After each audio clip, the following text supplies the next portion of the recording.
দুষ্টুমি করে প্রফেসরকে মেসেজ পাঠালো মেহেরিন। হ্যাঁ হ্যান্ডসাম, আই লাভ ইউ। অতঃপর ফোন রেখে খিলখিল করে হেসে উঠল, ঢলে পড়ল বিছানায়।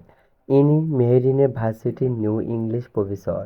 প্রথম দিনই দেরি করে যাওয়ার 1 ঘন্টা যাবৎ বাইরে দাঁড় করিয়ে রেখেছিল তাকে। আর আজ মেহেরিন তারই প্রতিশোধ নেবে বলে ঠিক করল। এই স্যারকে প্রেমের ফাঁদে ফেলে উচিত শিক্ষা দিবে সে। কিছুতেই ছাড়বে না এহেন খাটাস স্যারকে।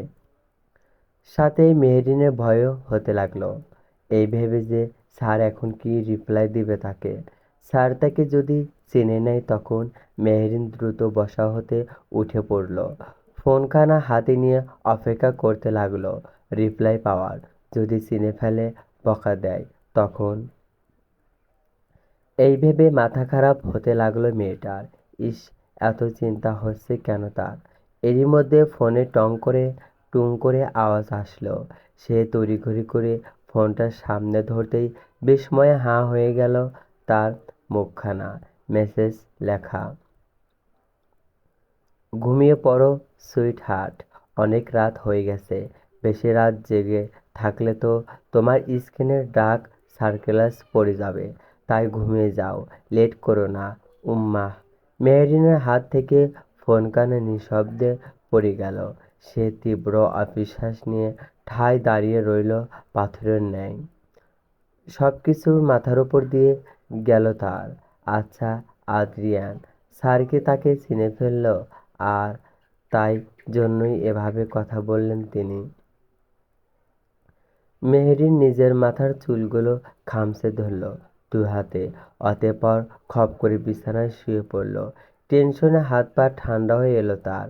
কাল ভার্সিটি গেলে কি হবে, সেই চিন্তায় মাথা খারাপ হতে লাগলো।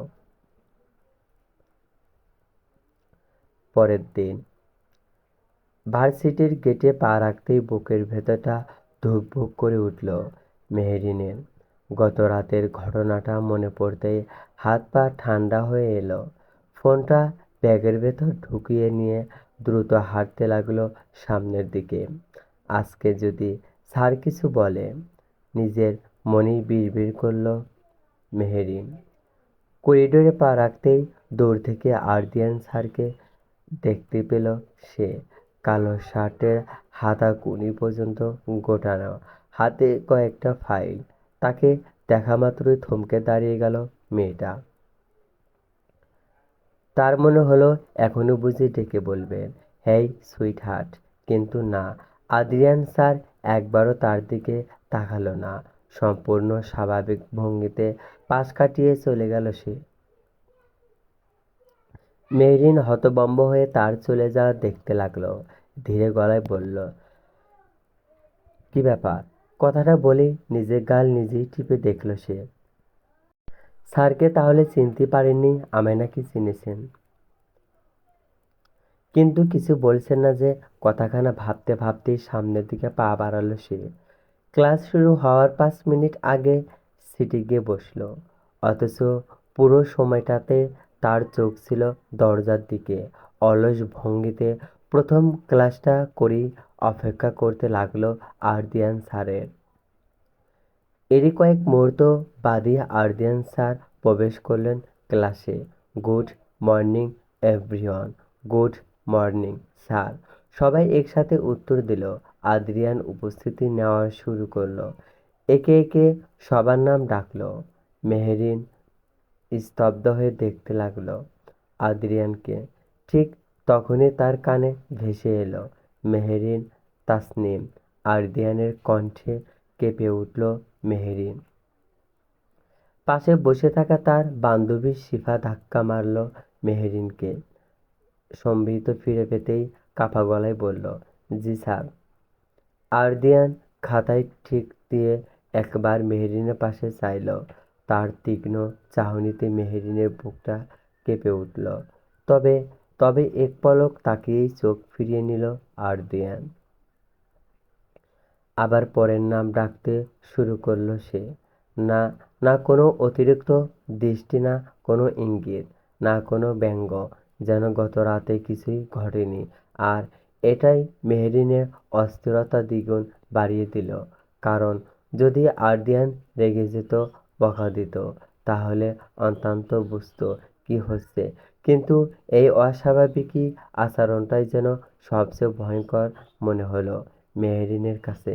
ক্লাসের মাঝামাঝি সময়ে হঠাৎ আর্দিয়ান গম্ভীর গলায় বলে উঠল, মিস মেহরিন। মিস মেহরিন, আপনি দাঁড়ান। গমগমে কণ্ঠস্বর ডাকটায় বুকটা ধড়াস করে উঠল। মেহরিনের পায়ে জোর পেল না এক বিন্দু। তবুও চোখ মুখ খিচে ধীরে ধীরে উঠে দাঁড়ালো মেয়েটা। বুকটা তার কাঁপছে অজানা আশঙ্কায়। আর্দিয়ান কয়েক সেকেন্ড মেহরিনের প্রাণে তাকিয়ে থেকে সম্পূর্ণ নির্লিপ্ত কণ্ঠে বলল, গতকালের দেওয়া হোমওয়ার্ক। মেহরিন কয়েক সেকেন্ড বোকার মতো তাকিয়ে রইল। সে ভাবতেও পারেনি এটার জন্য আর্দিয়ান তাকে ডেকেছে। সে ভেবেছিল গতরাতের ব্লান্ডার নিয়ে অপমান করবে তাকে, যা ইচ্ছা তাই বলে কথা শোনাবে। অথচ এই কি হলো? মেহরিন মাথা চুলকে বিড়বিড় করে বলল, এই জন্যই ডাকলেন আমায়, শুধু এইটুকুই। আর আমি সারা রাত ভেবে মরেছি তিনি তার মানে সত্যিই চিনতে পারেননি আমায়। মেহরিন সবুজটি নিঃশ্বাস টানল। কিন্তু কিন্তু ঠিক তখনই আর্দিয়ানের ঠোঁটের কোণে ক্ষীণ একটা হাসি ফুটে উঠল, যা নজর এড়াল না মেহরিনের। আর্দিয়ানের ঠোঁটে বাঁকা হাসি দেখে বুকটা কেঁপে উঠল মেয়েটার। সে দ্রুত চোখ ফিরিয়ে নিল, কনফিউজড হয়ে থ মেরে রইল। মেহরিন ঠোঁট নাড়াল কিছু বলার জন্য। অন্যদিকে আর্দিয়ান আবারও স্বাভাবিক হয়ে গেল, একদম গম্ভীর মুখশ্রী করে নিল নিজের। আর মেহরিনের মাথায় তখন একটাই প্রশ্ন ঘুরপাক খেতে লাগলো, তিনি কি সত্যি কিছু জানেন না, নাকি সবকিছু জেনেও খেলাটা উপভোগ করছেন? ক্লাস শেষে মেহরিন বেরিয়ে এলো রুম থেকে। প্রচণ্ড গরমে বেহাল দশা তার, চোখ মুখ ঘেমে একাকার। তবে করিডোর পেরিয়ে যেতেই হুট করেই কারো শক্ত হাতের বাঁধন অনুভব করল নিজের কোমরে। মেহরিন থমকে গেল সেই শীতল ছোঁয়ায়। চোখ মুখ খিচে বন্ধ করে নিল তীব্র আতঙ্কে। সে চোখ মেলল তখন যখন তাকে নাকে ধরা দিল পারফিউম এর কড়া ঘ্রাণ। আস্তে আস্তে চোখ মেলে তাকাতেই ভয়ে গুটিয়ে গেল মেয়েটা। কেননা কেননা তখন সে করিডোরে না, বরং অন্ধকার আচ্ছন্ন একটা ঘরে পৌঁছে গেছে, যেটা করিডোরের সাথে লাগোয়া। মেহরিন নিঃশ্বাস বন্ধ হয়ে গেল। ছটফট করতেই খেয়াল করলো কেউ তার গা ঘেঁষে দাঁড়িয়ে আছে। কারো বলিষ্ঠ দেহ ভার ছেড়েছে তার ওপর। মেহরিন ঘামতে লাগলো ভয়ে। নড়তে চাইল সে, তবে পারল না। ভয়ে ভয়ে বলে উঠল, কে? কে? ওপাশ থেকে ভেসে এলো এই শিশানো কণ্ঠ, ইস মিস সুইট হার্ট। কণ্ঠটা ভীষণ চেনা লাগলো মেহরিনের। কপাল কুঁচকে কয়েক সেকেন্ড চুপ থেকে দাঁতে দাঁত চেপে ধরল মেয়েটা।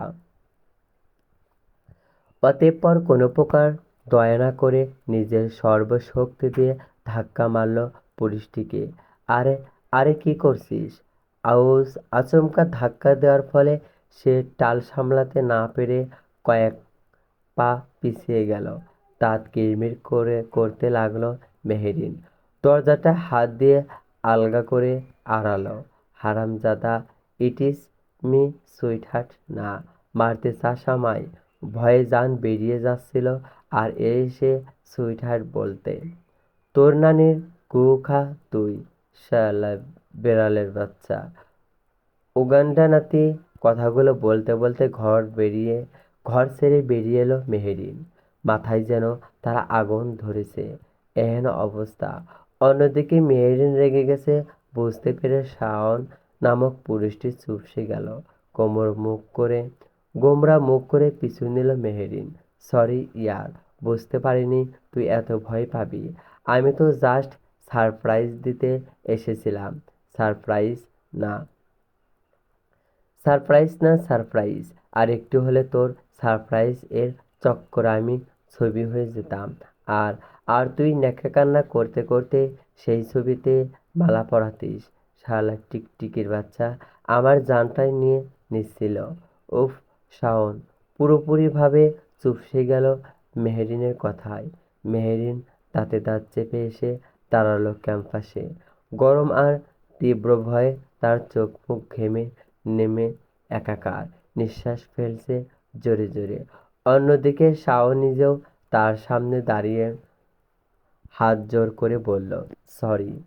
সরি রে, ভুল হয়ে গেছে, মাফ কর।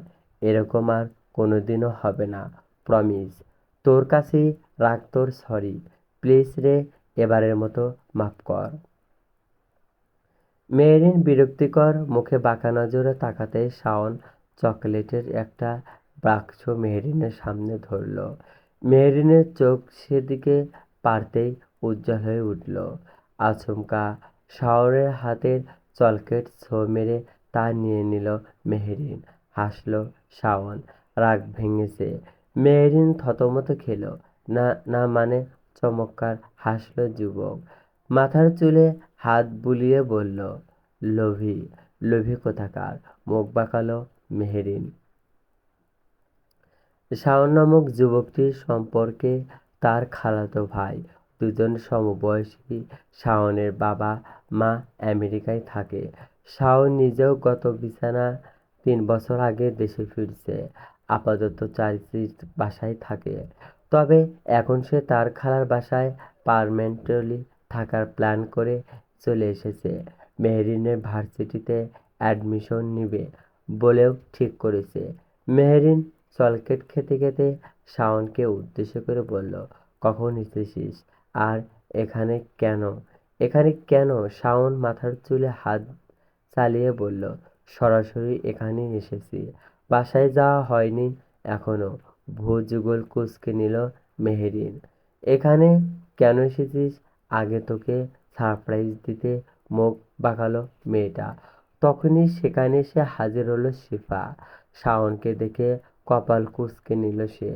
মেহরিনের পাশে দাঁড়িয়ে বলল, এই বাদর মুখেটা কে রে দোস্ত? শাওন নাকি? আচমকা হেসে ফেলল মেহেরিন। দাঁতে দাঁত চাপল শাওন। আঙুল তুলে কড়া গলায় বলল, হেই ইউ সকিনার খালা, mind your language. Don't call me বাদর মুখো।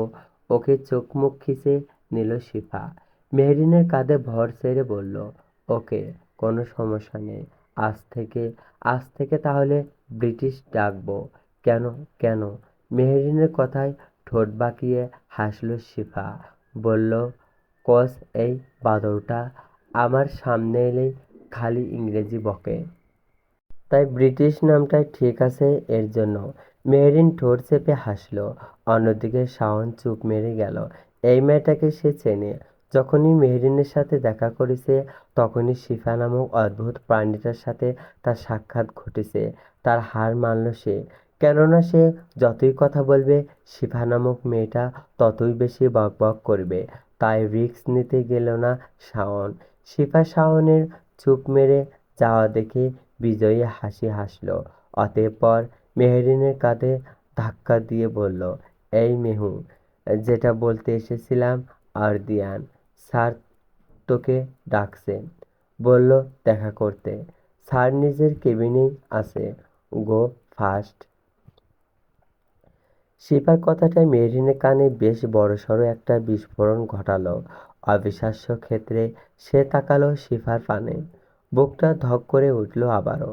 কয়েক মুহূর্ত আঁখে পল্লব ঝাপটে বলল, কি বলছিস? স্যার কেন ডাকছে? কাজ ঝাঁকালো শিফা। জানি না। অন্যদিকে মেহরিনের অস্বাভাবিকতা লক্ষ্য করে কপাল কুঁচকে নিল শাওন। মেহরিনের কাঁধে হাত রেখে জানতে চাইল, আর ইউ ওকে না? কি হয়েছে তোর? ঘামাচ্ছিস কেন? ঘামছিস কেন? থতমতে খেল মেহেরিন। ওড়না দিয়ে মুখ মুছে নিল তড়িঘড়ি করে। কাউকে কিছু বুঝাতে না দিয়ে বলল, ক ক কই না না তো, এমনিতেই যে গরম পড়েছে। কথাটা শেষ করেই ফের বলল, আচ্ছা তোরা দাঁড়া, আমি আসছি। মাথা ঝাঁকালো শাওন। শিফা। মেহেরিন পায়ে পায়ে এগিয়ে গেল আরদিয়ানের কেবিনের প্রাণে। তার পা কেমন কাঁপছে, বুকটাও ধরফর ধরফর করছে। মেহেরিন তার চুলগুলো ঠিক করলো, কাপা পায়ে এসে থামলো আরদিয়ানের কেবিনের সামনে। অতঃপর নিজের সকল ভয় আর অস্বস্তিকে এক সাইডে রেখে কাপা গলায় জিজ্ঞেস করলো, মে আই কামিং স্যার? ওপাশ থেকে ভেসে এলো গমগমে কণ্ঠস্বর, কামিং। মেহরিন কাপা হাতে দরজা ঢেলে ভেতরে ঢুকতেই থমকে গেল। চোখজোড়া স্থির হলো এক রমণীর মুখ পানে, যে অদ্ভুত ভঙ্গিতে কোমর হেলিয়ে বসে আছে। ওয়েস্ট টাট ড্রেসের সাথে উঁচু হিল সমত ভারী মেকআপে ঢাকা মেয়েটিকে অদ্ভুত লাগলো মেহরিনের। এত ছোট্ট পোশাক কেউ পরে নাকি? মেহরিন প্রবেশ করতেই কেমন বাঁকা নজরে তাকালো রমণী। তবে মেয়েটার সেদিকে পাত্তা না দিয়ে তার মুখ হতে চোখ ফিরিয়ে কাঁপা কাঁপা আঁখি পল্লব মেলে ধরল সামনের দিকে। তবে তার মনে আবারও একটা প্রশ্ন উদয় হলো, এই মেয়েটি কে? আদ্রিয়ান স্যারের কেবিনে কি করছে? আর এমন অদ্ভুত ভঙ্গিতেই বা বসে আছে কেন? সামনে যে একজন পুরুষ আছে সেদিকে খেয়াল নেই আচার্য। মেহরিনকে দেখেই মাথা তুলে সোজা হয়ে বসল আরদিয়ান। তীক্ষ্ণ চোখজোড়া মেলে ধরল মেহরিনের পানে, আর সেই গভীর চাহনি মেহরিনের হৃদয়ে কম্পন ধরালো। শুকনো ডোক গিলল সে। Miss Mehrin, give me phone নং। নং। চমকে তাকালো মেহরিন। সে অবাক হয়, ভীষণ অবাক। মনে মনে ভাবে সে কি ধরা পড়ে গেল, আর তার জন্যই নাম্বার চাচ্ছে। উপস্থিতি রমণীয় কপাল কুঁচকে নিল, বলল, আরে বেবি, তুমি ওর ফোন নাম্বার নিয়ে কি করবে? আশ্চর্য। আরদিয়ান কথা বলল না। সে স্থির দৃষ্টিতে তাকিয়ে রইল মেহরিনের পানে। মেহরিন উপস্থিতি মেয়েটির ন্যাকামো মিশ্রিত গলায় তীব্র বিরক্তি অনুভব করল। মনে মনে বলল, এ বেবি, কুচি খোকা বল, কুচি খোকা মানে একদম জাতা। এত বড় দামড়া একটা গন্ডারকে বলে কি না বেবি, যত সব ন্যাকামো। মেহেরিন বিরক্তিকর মুখে কথাগুলো ভাবতে ভাবতেই সামনের দিকে তাকায়, আর তাকিয়েই আদ্রিয়ানের তীক্ষ্ণ দৃষ্টিতে আবারও লুইয়ে পড়ে মেয়েটা। মেহরিন শুকনো ঢোক গিলে বলল, ইয়ে মানে স্যার, আমি আসলে give me your father's phone. মানে তুমি কি কানে শুনতে পাও না? ইডিয়েট একটা, দাঁতে দাঁত চেপে বলল আরদিয়ান। অন্যদিকে এবার ভ্যা ভ্যা করে কেঁদে দিতে ইচ্ছা হলো মেহরিনের। সে ভেবেই নিল যে কাল রাতের কড়া কর্মকাণ্ডগুলো তার বাবাকে জানাবে বলে আরদিয়ান তার থেকে নাম্বার চাচ্ছে। আর বাড়িতে যদি জানাজানি হয় তখন। মেহরিন কাঁদো কাঁদো মুখ করে বলল, sir please, sir please, sir এবারের মতো মাফ করে দিন প্লিজ স্যার, আর এরকম হবে না, এবার অন্তত মাফ করে দিন। কপাল কুঁচকে বিরক্তিকর শ্বাস ফেলল আরদিয়ান। কড়া গলায় ধমকে বলল, শাট আপ ইডিয়েট, নাম্বারটা দাও আর বেরিয়ে যাও এখান থেকে। Get lost, sir please, I said stop it. চমকে উঠল মেহরিন। উপস্থিতি রমণী বিরক্তিকর চাহনি নিয়ে বলল, এই মেয়েটা তো বেশ অভদ্র, কি করে কথা বলতে হয় তাও জানে না, ম্যানারসলেন্স কোথাকার। মেহরিন ভয়ের মাঝেও দাঁতে দাঁত চাপল। মনে মনে আচ্ছা করে ধুয়ে দিল মেয়েটাকে। স্টার আকার লি, মুখে এক ধাবা সোয়ালো মেখে ঢং করছিস, পুরুষ মানুষের সামনে মেলে দিয়ে বসে আছিস, আবার আমাকে মানার্সলেন্স বলছিস। স্টাইলি কুত্তার গু খা, তোর মাথায় বাজ পড়ুক, পাগল হয়ে পাবনায় ভর্তি হ তুই। আমি 10 টাকা খরচ করে দেখতে যাব তোকে। মিস মেহেরিন। Yes sir. আচমকা আরদিয়ানের ভারী কণ্ঠে চমকে ওঠে স্যালুট দিয়ে বসে মেহেরিন। বিরক্ত হয় পুরুষটি। আরদিয়ান দাঁতে দাঁত চেপে ধরতেই হুঁশ আসে মেহেরিনের। কাঁদো কাঁদো মুখ করে বলে, সরি স্যার। উপায়ন্ত না পেয়ে আরদিয়ানকে নিজের বাবার নাম্বার দিয়ে কেবিন ছেড়ে বেরিয়ে এলো মেহেরিন। বুকে বুকে হাত দিয়ে বেশ কয়েকবার ফু দিল। অতঃপর সোজা ক্যাম্পাসে চলে এলো শাওন, শিফা তখন সেখানে দাঁড়িয়ে তার জন্য। মেহেরিনকে আসতে দেখে শিফা কপাল কুঁচকে বলল, এত এত দেরি হলো কেন রে? স্যারকে বসে বসে চুমু খাচ্ছিলাম রে। দাঁড়িয়ে খেতে চাইলাম, স্যার বলল বসে খাও, তাই বসতে গিয়ে দেরি হয়ে গেল। মেহেরিনের কথায় ভড়কে গেল শিফা। অন্যদিকে কেসে উঠল শাওন। বড় বড় আঁখি পল্লব মেলে অবাক হয়ে তাকিয়ে রইল মেহেরিনের দিকে। শিফা মাথা চুলকে চোখ মুখ খিচে বলল, তুই দিন দিন অশ্লীল হয়ে যাচ্ছিস রে। জি অবশ্যই, আপনি যে আমার গুরু মনে আছে রে। থতমতে খেল শিফা। বিরক্তিকর শ্বাস ফেলে চুপ মেরে গেল।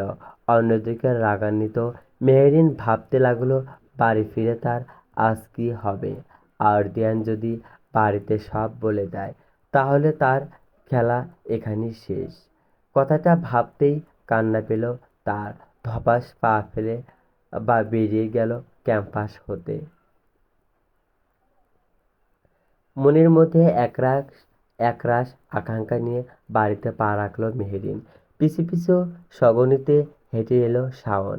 মেহেরিনের মা সুফিয়া বেগম মেয়ের পিছু পিছু শাওনের দেখে বেশ অবাক হলেন। শাওন যে আসবে তা তিনি জানতেন না মোটেও। তড়িঘড়ি করে রান্নাঘর হতেই বেরিয়ে এলেন তিনি। আঁচলে হাত মুছে শুধালেন, আরে আব্বা, তো তো তো মেহুর সাথে খালামণিকে দেখে একগাল হাসল শাওন। ধপ করে সোফায় বসে গা এলিয়ে দিয়ে বলল, হ্যাঁ হ্যাঁ খালামণি, চলে এলাম। এখন থেকে এখানেই থাকার প্ল্যান করছি আমি। মা বাবা কোথায়? শাওনের কথার মাঝেই ঢুকে গেল মেহেরিন। সুফিয়া বেগম বিরক্তি হলেও কিছু বললেন না।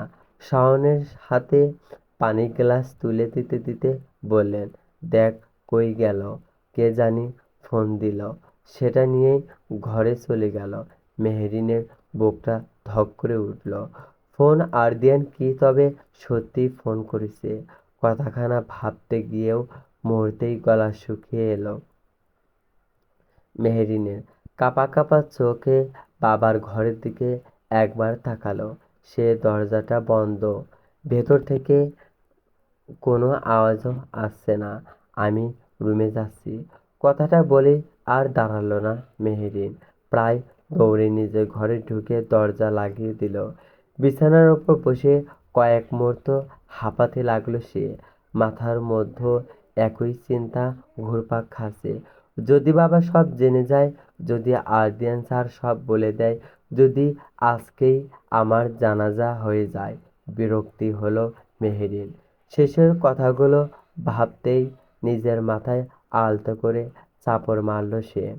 বিড়বিড় করে আড়ালো, হায় আল্লাহ, কেন যে ওই মেসেজটা পাঠাতে গেলাম। অনেকক্ষণ অস্থির হয়ে বসে থাকার পর ফ্রেশ হওয়ার জন্য ওয়াশরুমে ঢুকে গেল মেহেরিন। ঠান্ডা পানি মুখে দিতেই কিছুটা স্বস্তি পেল। তবে বুকের ধুকপুকানি একটুও কমল না। প্রায় 20 মিনিট পর ফ্রেশ হয়ে বের হলো সে। ভেজা চুল তোয়ালে দিয়ে মুছতে মুছতে বিছানার দিকে এগোতে হঠাৎ ফোনে মেসেজ শুরু। মেসেজ শব্দে ভেসে এলো। কপাল কুঁচকে গেল মেহেরিনের। আরদিয়ানের কথা মনে পড়তেই তার বুকের ভেতরটা আবারও ধড়াস করে উঠল। ধীরে ধীরে ফোনটার দিকে তাকালো সে। স্ক্রিনে জ্বলজ্বল করছে একটি নোটিফিকেশন। নাম দেখে মুহূর্তেরই গলা শুকিয়ে কাঠ হয়ে গেল তার। ইয়া আল্লাহ! কাঁপা হাতে ফোনটা তুলে নিল মেহেরিন। তার আঙুল পর্যন্ত কাঁপছে তীব্র ভয়ে। অনেক সাহস সঞ্চয় করে মেসেজটা খুলতেই তার চোখ দুটো বিস্ফোরিত হয়ে গেল। হেই সুইট হার্ট!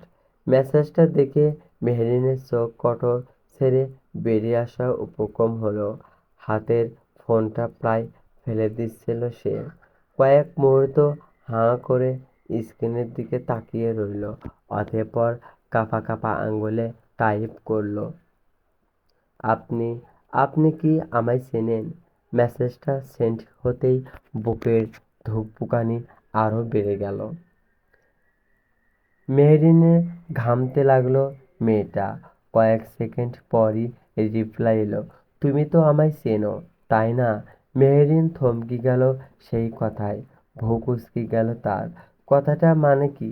সে কখনো ঢোক গিলে আবার লিখলো, আমি কিছু বুঝতে পারছি না। মেহরিন মেসেজ পাঠালো। কয়েক সেকেন্ড কোনো রিপ্লাই এলো না ওপাশ থেকে। মেহরিন অপেক্ষা করছিল রিপ্লাইয়ের, কিন্তু অনেকটা সময় পেরিয়ে গেলেও উত্তর এলো না। সে ভাবলো উত্তর আসবে না, তাই ফোন বিছানায় ছুঁড়ে ফেলতে হাত তুলতে টুং করে আবারও শব্দ হলো। মেহরিন ভড়কে গিয়ে মেসেজটা ওপেন করলো। বুঝতে পারছো না নাকি বুঝতে চাইছো না? শুরুটা তুমি করছো সুইট হার্ট, শেষটা আমি করব। মেসেজটা দেখে মেহরিন ধপ করে বিছানায় বসে পড়ল। সে বেশ বুঝে গেছে আরদিয়ান তাকে আর ছাড়বে না। নিশ্চয় চিনেও ফেলেছে তাকে। মেহরিনের বড্ড কাঁদতে ইচ্ছা হলো। সেদিনের প্রতিশোধ নিতে গিয়েও নিজেও যে নিজের পায়ে কুড়াল মেরে বসেছে তা বুঝতে আর বাকি রইল না। বেবি, কি করছিস? ভাবনার মাঝেই দরজার ওপাশ থেকে ভেসে এলো এহেন স্বর। কপাল কুঁচকে নিল মেহরিন। বুঝতে পারল দরজার ওপাশ থেকে নক করে যাচ্ছে শাওন।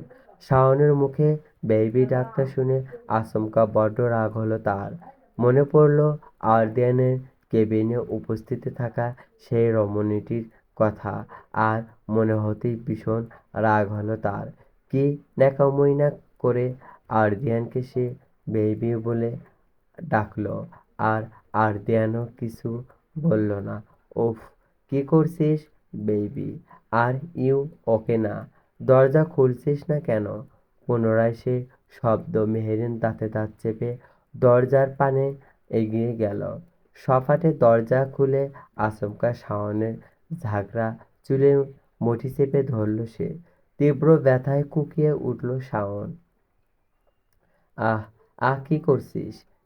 বেহুসার ছাড়বো না, মেহুসার ছাড়বো না, হারামজাদা। বেবি কাকে বলছিস তুই? কোন আঙ্গুলে আমাকে বেবি মনে হয়? বাচ্চা আমি, বাচ্চা ভাবছিস আমায়?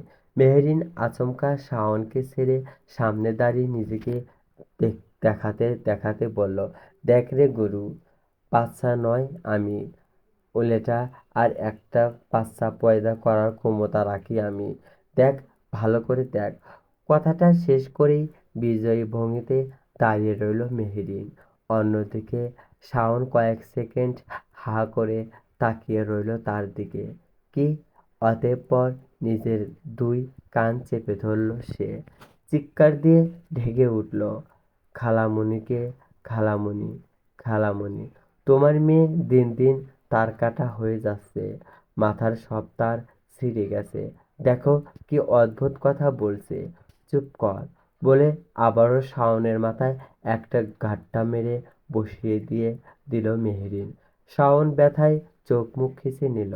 আও, ব্যথাতুর আওয়াজ করে ফের বলল, আমি আমি তোকে দেখতে এসেছি, আর তুই আমাকে এভাবে মারছিস? মেরে দিবি নাকি? আর একবার বেবি বললে সত্যিই মেরে ফেলবো তোকে। শাওন তড়িঘড়ি করে দুই হাত তুলে আর্তসম্পন্ন ভঙ্গি করল। অতঃপর সশব্দে আড়ালো, ওকে, ওকে, আর বলবো না। এই জীবনেও আর বেবি বলবো না। গুড। সন্তুষ্ট হয়ে মাথা নাড়ল মেহরিন। শাওন বিরক্তিকর শ্বাস ফেলে বেরিয়ে গেল মেহরিনের ঘর ছেড়ে। বেচারা যতই মেহরিনকে একটু নিজের দিকে টানতে চায়, ততবারই ফেল করে বসে। অন্যদিকে ঠিক সেই সময় শহরে অভিজাত এলাকায় উপস্থিতি চৌধুরী ম্যানশনের বিশাল ড্রয়িং রুমে বসেছিল আশিক চৌধুরী ও তার স্ত্রী সালেহা চৌধুরী। আশিক চৌধুরী সংবাদপত্রে চোখ বোলাচ্ছিল আর সালেহা চৌধুরী বিরস মুখে সোফায় বসে ফল কাটছিলেন। বাড়িটা বড্ড ফাঁকা তাদের। একমাত্র ছেলে আরদিয়ান চৌধুরী ছাড়া আর কোনো দ্বিতীয় সন্তান নেই। ছেলেটাকে বিয়ে দিতে চাইলেও সেদিকে তার কোনো ধ্যান নেই। আর সেই বিষয়ে কথা বলতে বলতে থেমে গেছেন তারা। একটু একটু আগে স্বামী স্ত্রী ঝগড়া করেছেন ছেলের বিয়ে নিয়ে। সালেহা চৌধুরীর স্বামীকে বলেছিলেন, যেভাবে পারো ছেলেকে বিয়ে দেওয়ার ব্যবস্থা করো। তবে আশিক চৌধুরী ব্যর্থ হন স্ত্রীর কথা রাখতে। আর তারই জন্যই দুজন কপতি প্রথমে ঝগড়া করে এখন বিরস মুখে বসে আছেন, কথা বলছেন না একে অপরের সাথে। ঠিক তখনই নীরবতার বুক চিরে সামনের দরজা ঠেলে ভেতরে প্রবেশ করলো আরদিয়ান। গট গট করে হেঁটে এসে কৌটোটা সোফায় রাখল সে। ছেলেকে দেখে উজ্জ্বল হয়ে উঠল সালেহা চৌধুরীর মুখ। ভাবল ছেলেকে বিয়ের কথা আবারও একবার বলবে। জানে বলবে নিশ্চয় আবারও বকা খেতে হবে, তবুও বলবেন না। ঠিক করলেন তিনি। হাসি হাসি মুখ করে ডেকে উঠলেন ছেলেকে। এই তো আমার ছেলে। বাবা একটা কথা বলবো তোকে। হুম, সংক্ষিপ্ত উত্তর দিল আরদিয়ান। আশিক চৌধুরী বুঝলেন স্ত্রী কি বলতে পারে, তাই আগেভাগে চোখের ইশারায় বারণ করলেন বিয়ের কথা না বলতে। ছেলে সবে ফিরেছে, এখন রেগে গেল কি হবে। স্বামীর চোখের ইশারায় চুপসে গেলেন সালেহা চৌধুরী। প্রসঙ্গ পাল্টে মলিন মুখে জিজ্ঞেস করলেন, খেয়েছো কিছু? না। খেয়েছো ছেলের কাণ্ড, দেখেছো ছেলের কাণ্ড। না খেলে শরীর খারাপ করবে তো বাবা। স্নেহা মিশ্রিত কণ্ঠে বললেন সালেহা চৌধুরী। আরদিয়ান সোফায় বসে ফোন বের করলো। কয়েক সেকেন্ড স্ক্রিনে কিছু টাইপ করতেই আশিক চৌধুরী ফোনে টুং করে শব্দ হলো। কপাল কুঁচকে ফোন বের করলেন তিনি। একটি নাম্বার পাঠিয়েছে আরদিয়ান। আশিক চৌধুরী অবাক হয়ে বললেন, এটা কার নাম্বার? আরদিয়ান বাবার পানে তাকালো, নির্বিকার গলায় উত্তর দিল,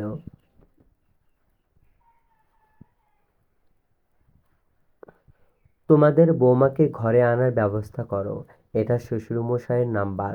কথাটা শুনে আশিক চৌধুরীর হাত থেকে প্রায় ফোন পড়ে যাওয়ার উপক্রম হলো। চোখজোড়া বড় বড় হয়ে গেল তার। যেই ছেলেকে জোর করেও বিয়ে করাতে পারছে না, সেই ছেলে আজ তাকে এরূপ কথা বলল কি? সালেহা চৌধুরীও হাতের ছুরিটা নামিয়ে বিস্ফোরিত চোখে তাকালেন। ভুল শুনলেন কি না যাচাই করার জন্য চোখ ঘষলেন। আরদিয়ান, তুই কি বললি বাবার কথায়? আরদিয়ান শান্ত ভঙ্গিতে সোফায় হেলান দিল। যেটা শুনেছ, তোর তোর পছন্দের মেয়ে আছে, তাই বিয়ে করেছিস না? আশিক চৌধুরীর গলায় স্পষ্ট অবিশ্বাস। আরদিয়ানের ঠোঁটের কোণে রহস্যময় হাসি ফুটে উঠল। বিড়বিড় করে বলল, মনে হয় আছে। ব্যাপারটা বুঝে উঠতে না পেরে হতভম্ব হয়ে একে অপরের মুখের দিকে তাকিয়ে রইলেন আশিক চৌধুরী আর সালেহা চৌধুরী। আরদিয়ান সেসবে পাত্তা না দিয়ে কোট তুলে উপরের দিকে পা বাড়ালো, নিচে রেখে গেল হতভম্ব হয়ে যাওয়া বাবা মাকে। প্লিজ চ্যানেলটি সাবস্ক্রাইব করবেন, ভিডিওটি শেয়ার করবেন। অবশ্যই চ্যানেলটি সাবস্ক্রাইব করবেন। চ্যানেলটি সাবস্ক্রাইব করলে পরবর্তী পর্ব দ্রুত আপলোড করার চেষ্টা করব। প্লিজ চ্যানেলটি সাবস্ক্রাইব করবেন, ভিডিওটি শেয়ার করবেন। ধন্যবাদ সবাইকে। চলবে।